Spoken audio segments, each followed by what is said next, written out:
And all right, what's up? Welcome in Wes Mitchell, Chris Clark, Wednesday episode. GC Live here, as always, brought to you by our good friend Clint Hammond of Movement Mortgage, clint.hammond.com. 803-422-6797 is the phone number to get in touch with him if you're in the market for a new home.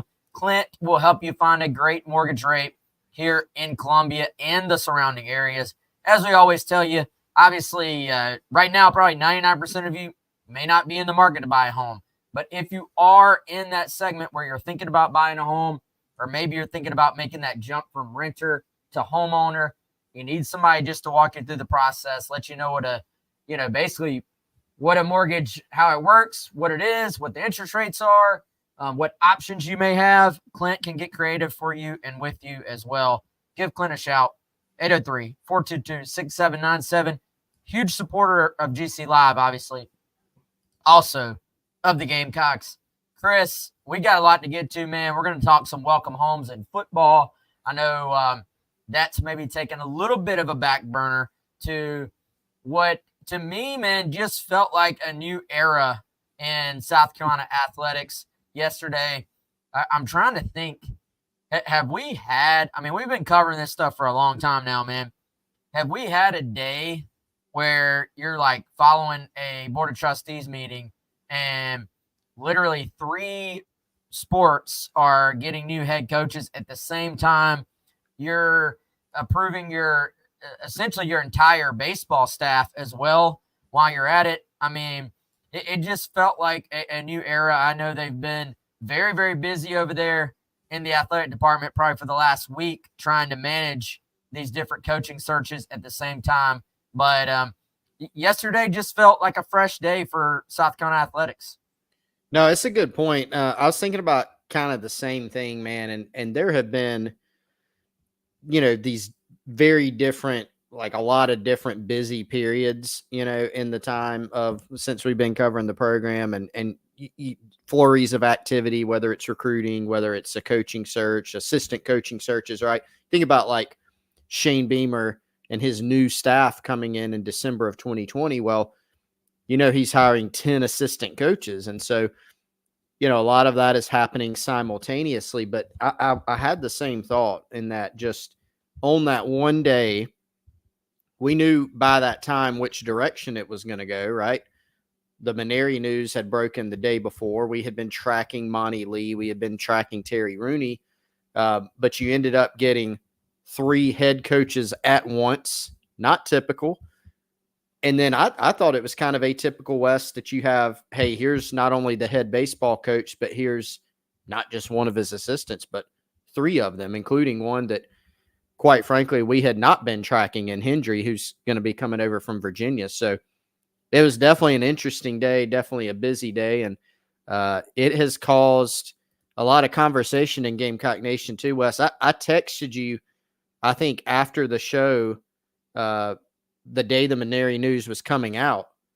We did kind of an impromptu GC Live without you. We did miss you, as did the crowd. Well, dude, we had 2,100 people on the stream that night. So people are dialed in on the baseball program.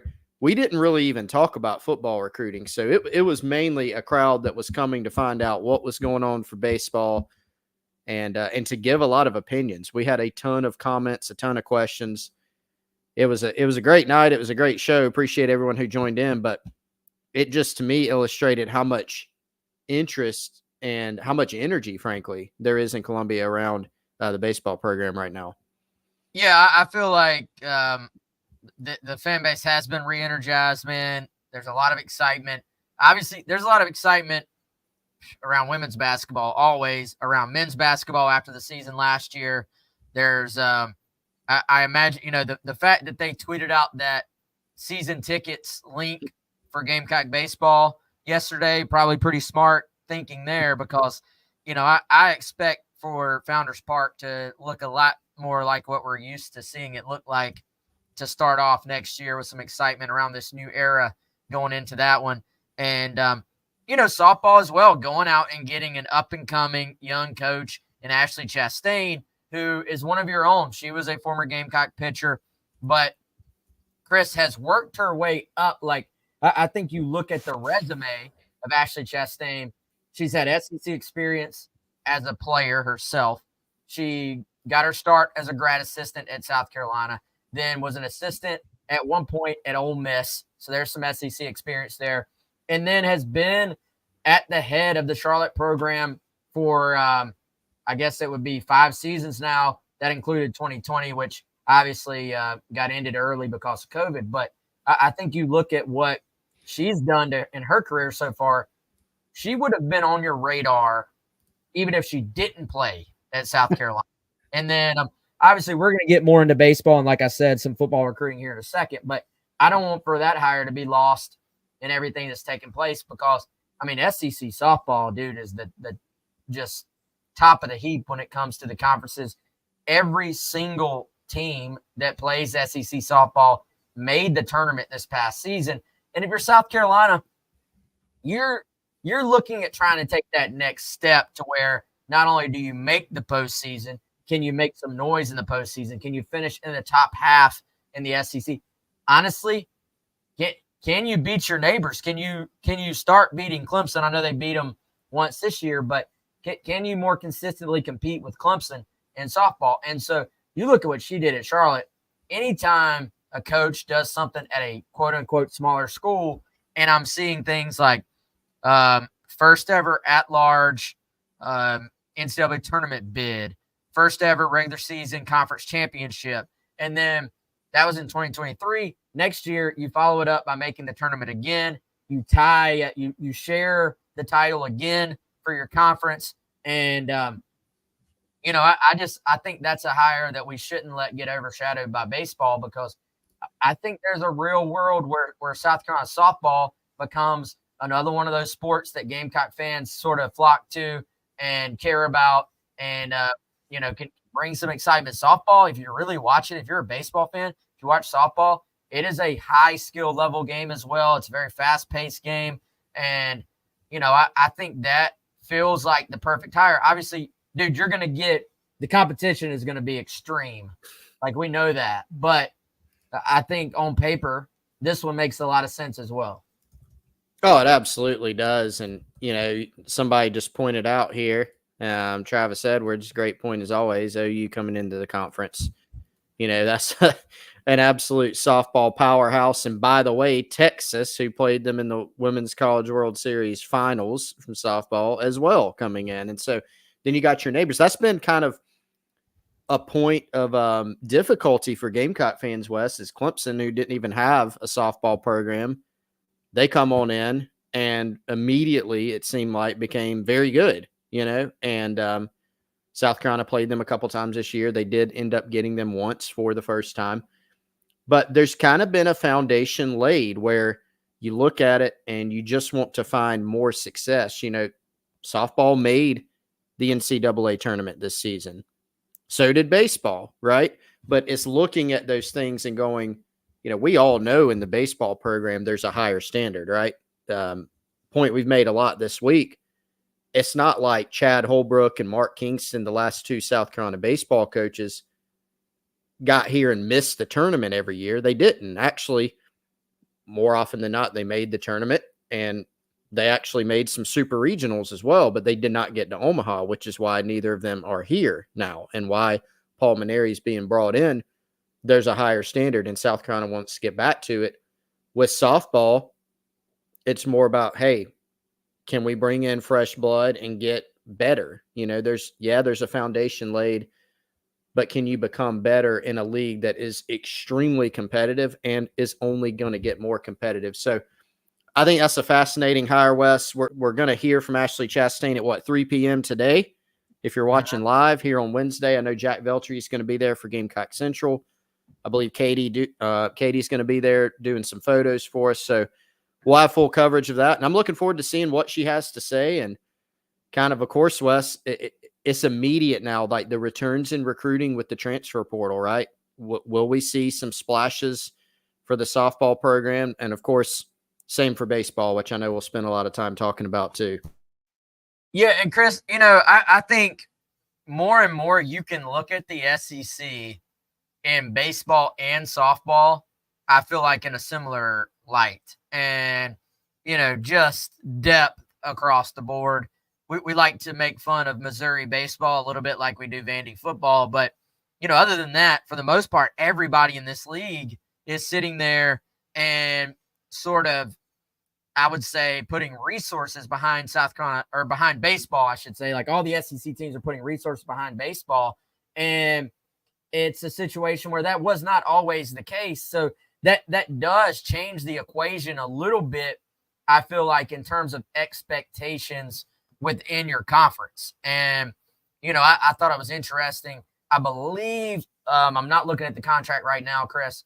There's an incentive in Maneri's contract that is for a top 5 finish in the regular season in SEC play. So, I think if you're a top 5 team in the SEC right now, like you are what I would say almost a guaranteed host, maybe one of those top 8s. You're probably right on the line for being a top 8. Yeah. And so I think the key for these teams, for these programs, is more years than not.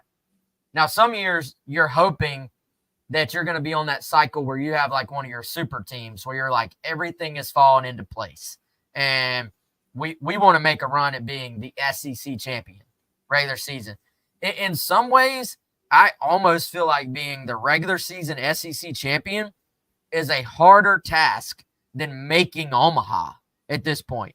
And I think, see, the thing that got South Carolina this year, they didn't win enough games during the regular season. They didn't win enough games in conference play to get that host for that regional. And would you like to be a top 8 and a super regional host as well? Of course. But I think if more years than not, you can be a regional host to where then you got people coming to your place. You're not having to go on the road like South Carolina did this year. You were a 2 seed, and you actually ended up getting knocked out by the 3 seed who you split with. But NC State is in Omaha. So you were having to beat an Omaha team, literally an Omaha team, a team that made it, much earlier in the process of postseason play, as opposed to facing them down the road in Omaha or in a super like we saw with South Carolina last year. So I think more years than not, you want to be good enough in SEC play, good enough in the regular season, obviously your midweeks, that you can get that top 16 at least host to where you should win. You should advance from that regional, and then you're in a 3-game situation to go to Omaha. That is, to me, maybe a little bit of the missing piece for South Carolina. They weren't consistently enough in a spot to put themselves in a better postseason matchup to where you feel good about going, because there's a huge difference between playing that regional at home and facing 2, 3, and 4 seeds versus going on the road and having to go through the 1 seed who is quality enough that on paper that should be a super regional team, should even on paper be an Omaha team. So I think that's the missing piece. It's more, can you go 17 and 13? Can you go 16? Even in today's age, can you go 15 and 15 in SEC play most years, as opposed to 13 and 17 to put yourself in that spot? Because frankly, you're probably not going to match up with other SEC teams in your regional if you are the 1 seed. And you're definitely not going to face one of the other top SEC teams in your regional. You may face them in a super at that point, but you've got to give yourself that easier postseason path to Omaha, I think, if you're South Carolina. Yeah, I think you said it very well there. And it's actually interesting, Wes, that you mentioned that top 5 SEC finish designation and what that could do for you. Out of the top 16 seeds, let's actually go to the top 8. Now, this is just this year, but I think it gives you a pretty good sample. Out of the top 8 seeds nationally going into the tournament this year, 5 of them were SEC programs, right? The top 3 seeds, Tennessee, Kentucky, A&M. And then you also had Arkansas in there, and then you had Georgia in there, right? Those are 5 of your top 16. Actually, that was all of the SEC teams that made the top 16. And all those schools did enough throughout the course of the year to where they were able to earn that. And that ended up helping, right? Several of those teams. Again, not a guarantee you're going to make it to Omaha, but does it set you up a heck of a lot better? Absolutely. I mean, that's what it's all about. That's what you want. And so, I mean, to go back to a point that I think we chatted about this on the Takeover Hour, Wes, on the radio today. You know, when you're a tournament, it's not like the wheels have come off this program for South Carolina. They did not have a great year by any means.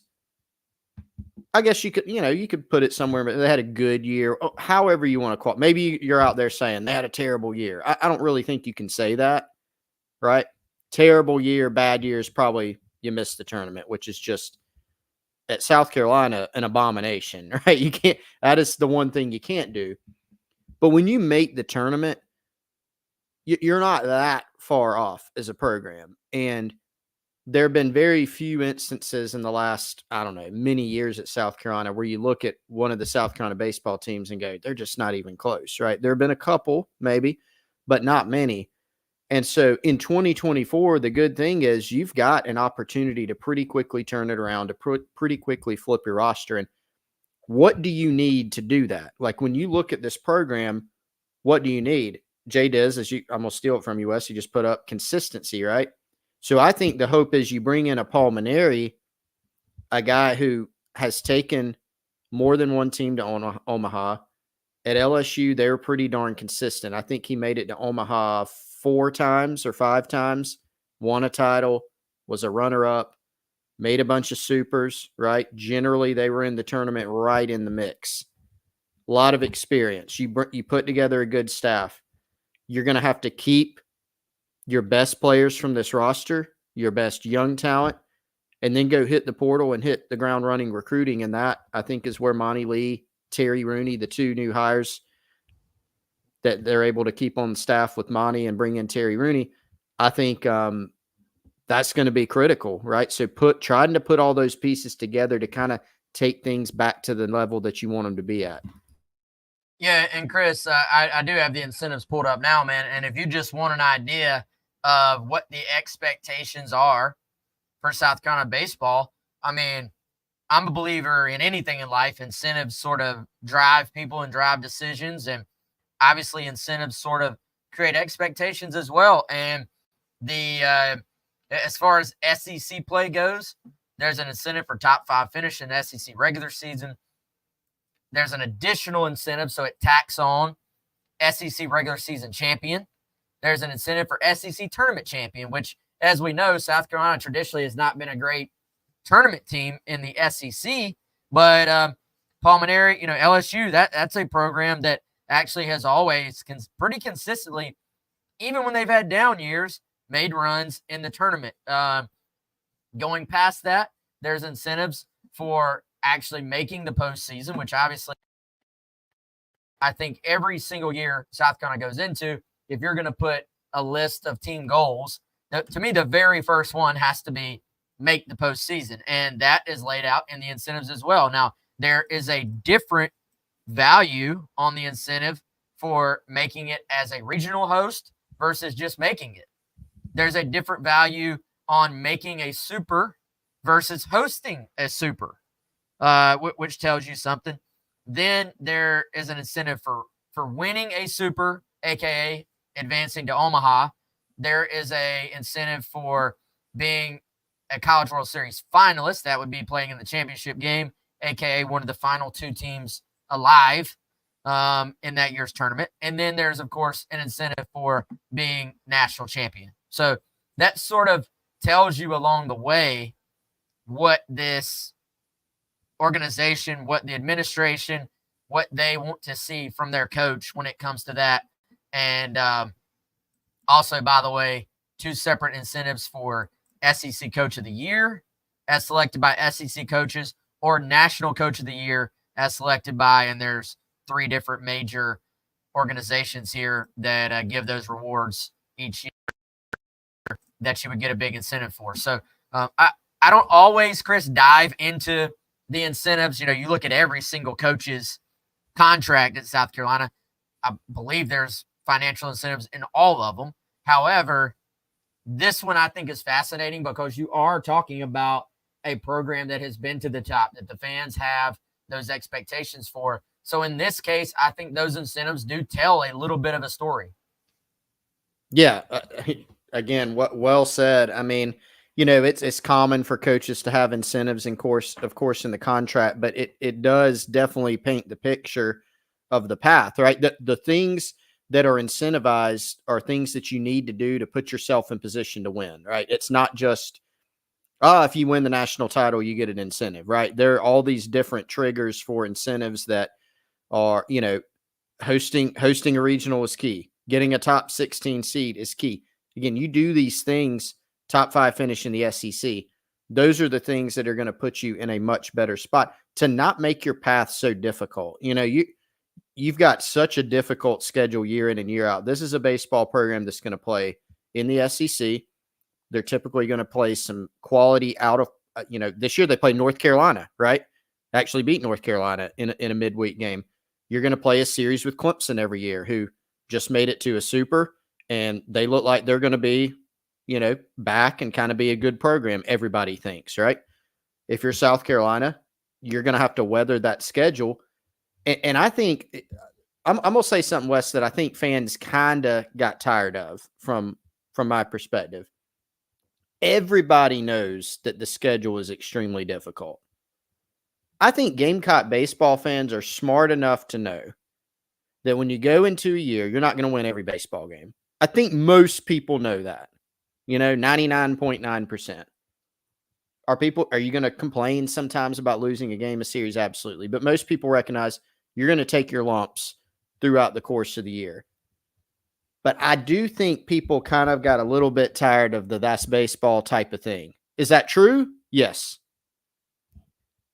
But as you saw some losses pile up that you didn't want to see, I don't think the fan base wanted. We kind of got to the point where whatever Mark Kingston said, people were going to be mad about, right, at the end of the day. But I think people want to look at it as you play in the SEC. Yes. Has the SEC gotten harder than even the time period where South Carolina was dominating and winning national championships? Yes, it has. But people are looking at it going, you're still South Carolina. Go win the league. Go get back to Omaha. You have the resources. You've done it before. It's not a pipe dream. It's not something you have to imagine. Yes, it's baseball. You're going to take some lumps. Yes, it's a tough schedule.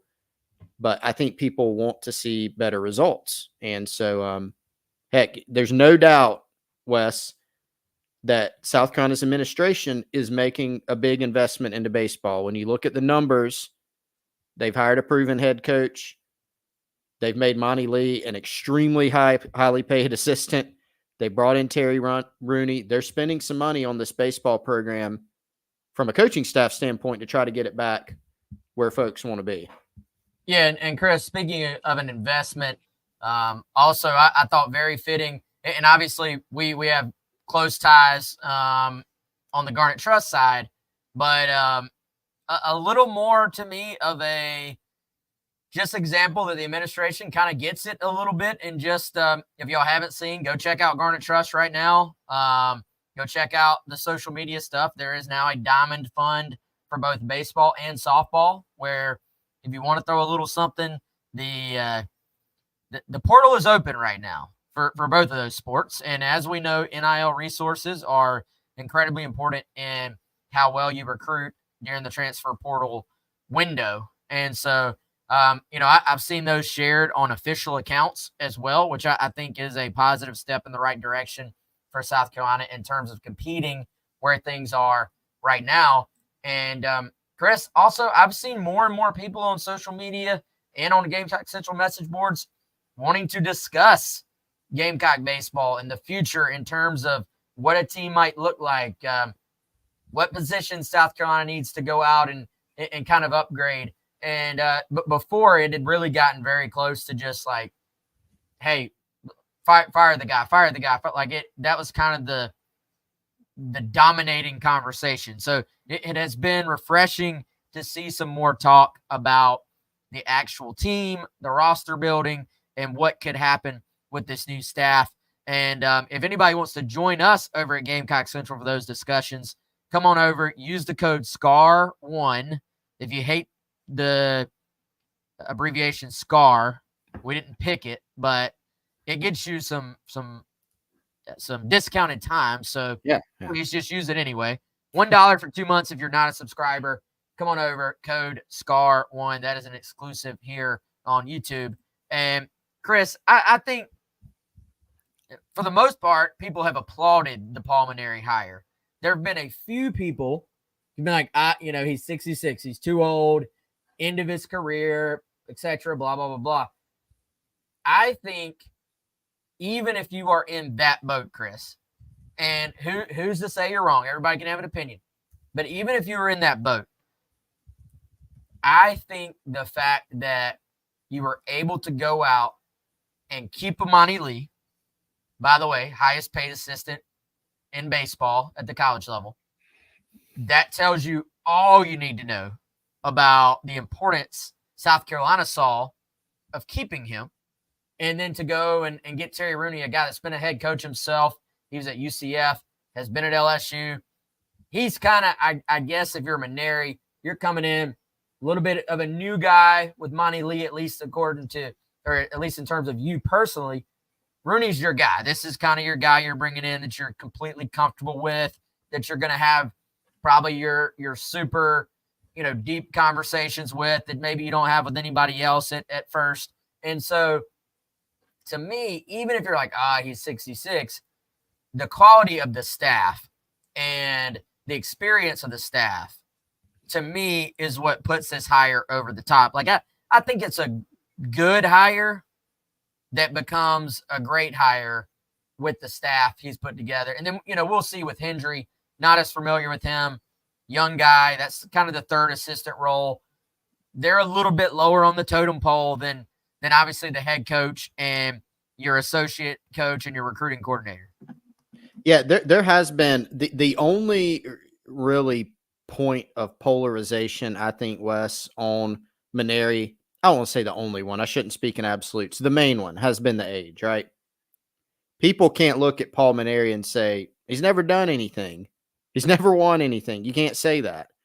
The age has been the main thing. That the first person that texted me about Paul Mainieri said, could this be South Carolina's baseball Steve Spurrier? And some other people have made that analogy, but then have also said, well, he was older than Spurrier. He's older than Spurrier when Spurrier got to South Carolina to be the football coach. That's also true. Some other things that you may have heard about Mainieri, I think some people from LSU, who have covered that program when he was there, sent me some version of, well, he's not a big recruiter, doesn't love recruiting. He's not going to love NIL and the transfer portal. But here's kind of the counterpoint, Wes. They had the number one class in the country at least once when he was at LSU. And at that time, Terry Rooney, who's going to be an assistant at South Carolina, put that class together for him. And that class played a role in LSU winning the 2009 national championship. The point is, I'm sure that those things were discussed, NIL, transfer portal, recruiting in the year 2024, which is certainly different than 2006, 7, 8, 9, right? Definitely different. But when you start looking at the staff with Rooney, with Monty Lee, somebody who very much understands the transfer portal and NIL, to me, it's not as integral.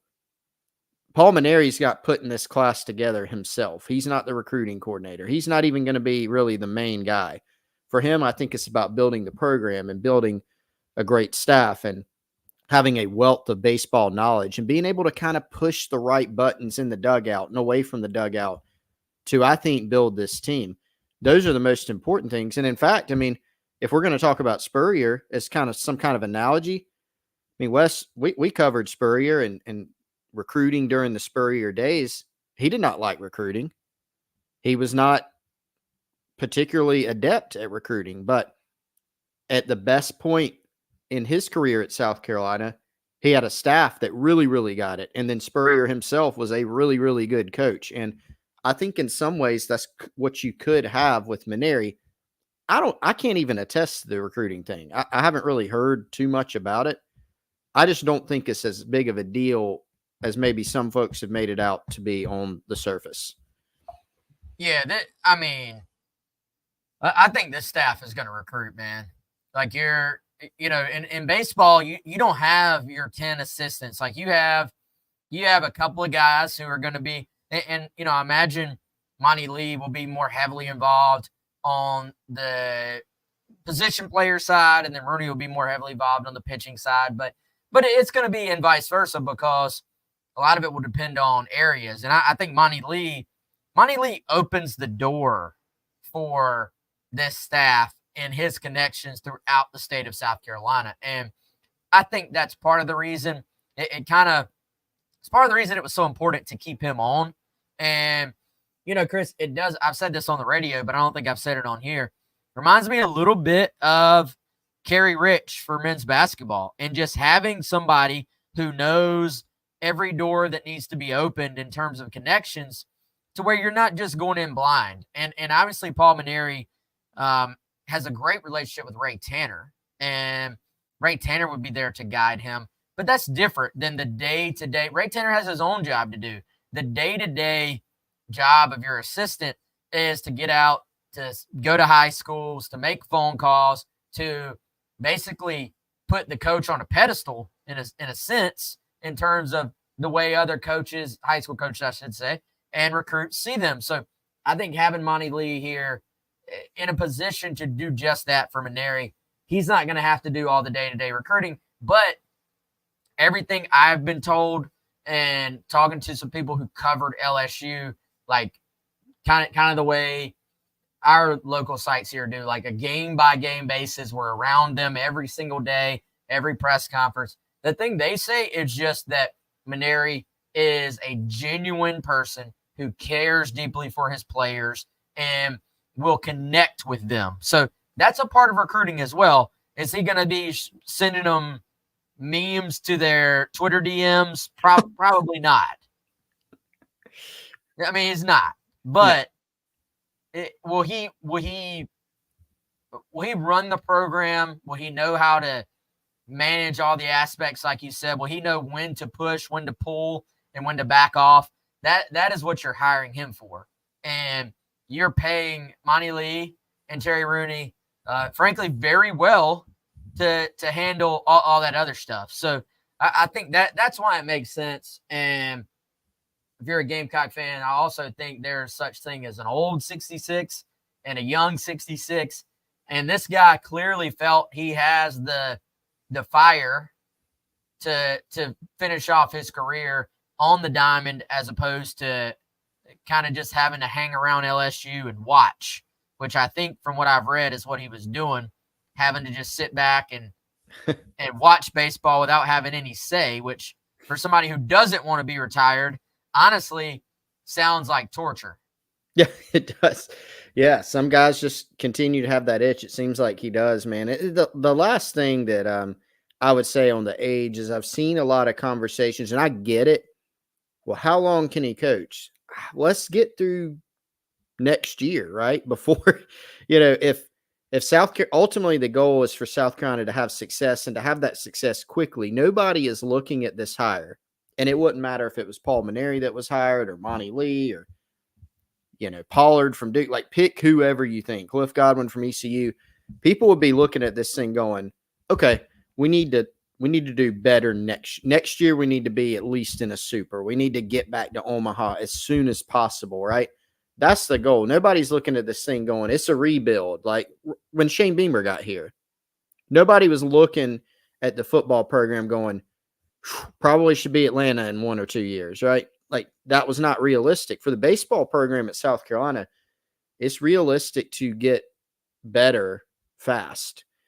And I think that's the goal. And so worrying about whether or not Paul Maneri will be here in 5 years, I don't think that's worth wasting energy over right now. It's in 5 years, if he's had success, a lot of success, one of two things is going to happen. He's either going to keep going with that success, or the next guy will get an opportunity. And by that point, the program is built back up to where you think it should be. And so I think worry about this year, the next couple years, that's the most important thing, and worry about the future in the future.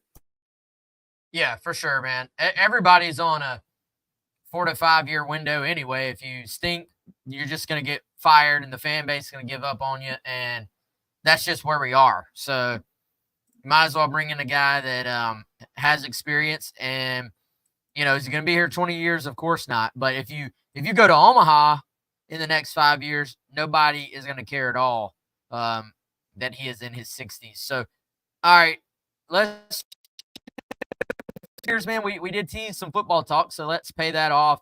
And I mean, dang, since we've been on here, since you and I both have been on here, Chris, and talked some football, several commitments for the Gamecocks, some of which are still private ones, some of which that have already gone public. And let's, if we can, hopefully I'll not screw this up. Let's go in order. And Jaquel Hallman, wasting no time, really got the offer from South Carolina, not this past Friday, but the Friday before at camp. I think was on campus for an unofficial visit. Then, commits 8 days later, basically. And he told you before he got the offer that was his dream school, that's where he wants to be. He gets the offer. It seemed like this was just no nonsense, no drama on either side. South Carolina, Clayton White, they told him what they needed to see. They were up front. We want you to camp. We want to kind of confirm some things. That happened. They offer. Then he had said they're his dream school. I've seen kids say that before, then take 58 visits. So I think for him, it was all just cut and dry on the up and up, and now he's committed to his dream school. Yeah, and I think this was a fascinating one to track, Wes. I think you and I both started kind of getting the sense that this one was moving in the direction of a South Carolina offer eventually. We knew the staff liked him. First year running track, Holman goes out there and captures 3 state championships in the 100, the 200, and the 4x1 with his teammates. So this was a kid that had size and athleticism. And to credit you, I think you pointed out this kind of reminded maybe of like a Fred Johnson. Well, in the last cycle, in that he's a kid South Carolina knows about. He comes to camp. Everything checks out from a testing standpoint, a size standpoint, and then in drills. And so South Carolina had Holman test. He tested well. The size checked out. And then, kind of the lingering question was, what is he, at the college level, and what is the upside? And I think certainly they thought there's considerable upside there. I don't know, Wes, if the question of what he is firmly solved, but he did work out at camp as a linebacker. I think that's the direction that they've potentially settled on. I think he was more on the board as a safety at the beginning, and it's maybe kind of gone a little bit more in the linebacker direction. But wherever it ends up, they felt like, hey, this is an in-state kid that you can bring in, develop, and he checks off a lot of those athletic boxes that you like to see in defensive prospects. Yeah, and I'm with you. I don't know if the question has been answered yet in terms of what he ultimately is. Here you see him at running back, where he had 1,600 yards, had 20-plus touchdowns. This is an old school, small town, state of South Carolina, never comes off the field, just football player. And, like Charles Power likes to say, he kind of bubbled up to the surface maybe a little bit later. But, talking to Charles, man, I think this kid has some upward mobility in the rankings as the thing goes on. I'm not so sure, Chris, watching this, he couldn't play running back if that ended up being what you wanted. And, he's a guy. Charles, how about this comparison? This caught me a little off guard, but it makes sense. Charles said Xavier Luedecke, just from the way things have played out and the measurables. And you may say, well, guys, Luedecke was a first rounder at wide receiver, but don't rewrite it. When Luedecke was, Luedecke signed with South Carolina as a late sign. At one point, there was talk about, he's going to have to wait till the second signing day to sign, or he could be like a gray shirt or blue shirt, or, it wasn't necessarily locked in. Like, this wasn't a top overall target for South Carolina.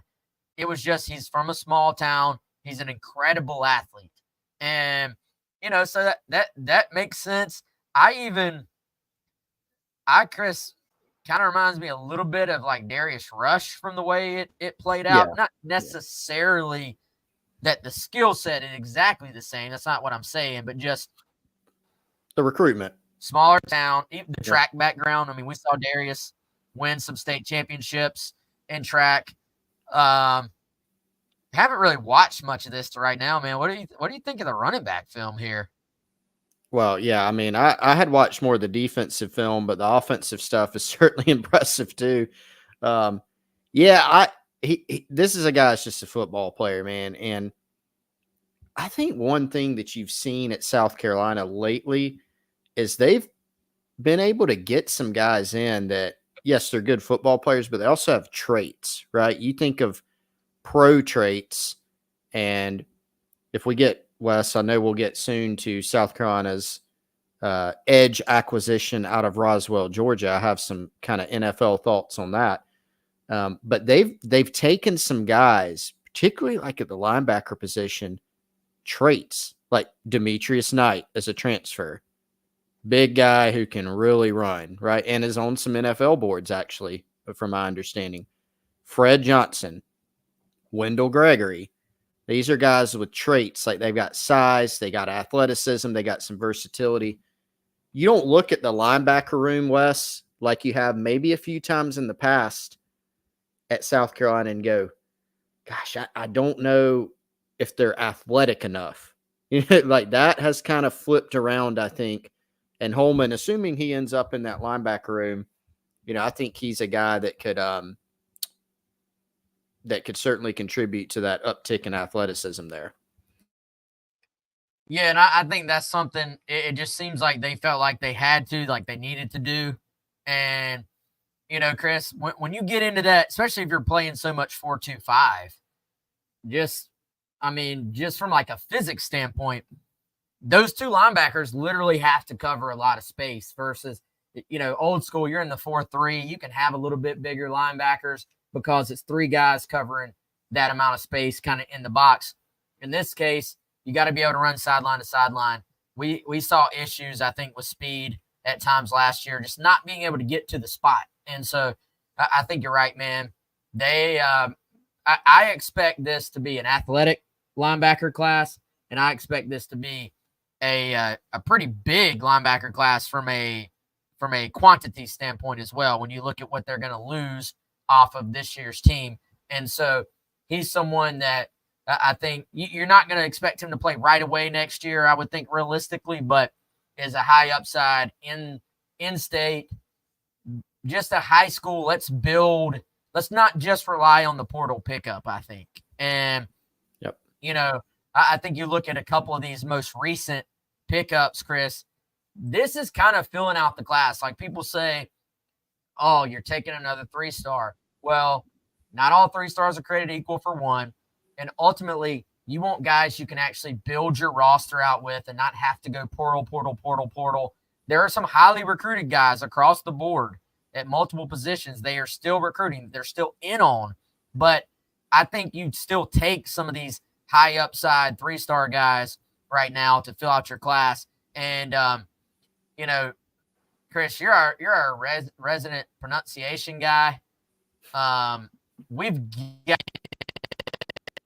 a pronunciation this weekend on, I think it's going to end up being Kobe, but it is Kobe the way it's written. But he moved to the States, from what I understand, from Ghana when he was 9 years old. So I don't know quite exactly how he pronounces it, but Kabi Saki Pry is one of the most recent commitments, an edge guy. I've been asking around about him, man. There was some talk. Even our guy, Rusty Mansell, he tweeted about the kid in the spring and was basically like, going to keep a close eye on this guy this spring. His stock could be on the rise. From what I understand, man, probably not like an instant impact guy. Let's set the expectations accurately. But from what I understand, South Carolina is like really excited about this pickup because he's like a guy that has the clay that just needs to be molded. Like he's got length, he's got some explosiveness off the line. It's gonna have to put on weight, but he's one of those kind of prototypical edge guys that you're going to be able to develop once you get him under Sterling Lucas's tutelage at South Carolina. Yeah, and I teased Wes that I was going to have a little bit more from like a pro projection standpoint. So I hate comparisons, right? Well, I was kind of looking because I found out some of Kobe's measurables beyond just like what he's listed at on his On3 profile, and I started looking like what are some edge guys in the NFL combine level, right? Because I mean Charles Power from On3 does that all the time, and I honestly don't know about any of Kobe's speed metrics. Like I don't know his 40. I don't know what he can do in the shuttle. But Dallas Turner from Alabama, and I'm not saying he's as good as Dallas Turner, guys. Don't say that. But Dallas Turner was 6'2", 247. These are NFL Combine numbers. Ran a 4.46 at the NFL Combine. Hand size 9 7/8, arm length 34 3/8, and wingspan 83. And if you look at Kobe's numbers, he's got an 83-inch wingspan.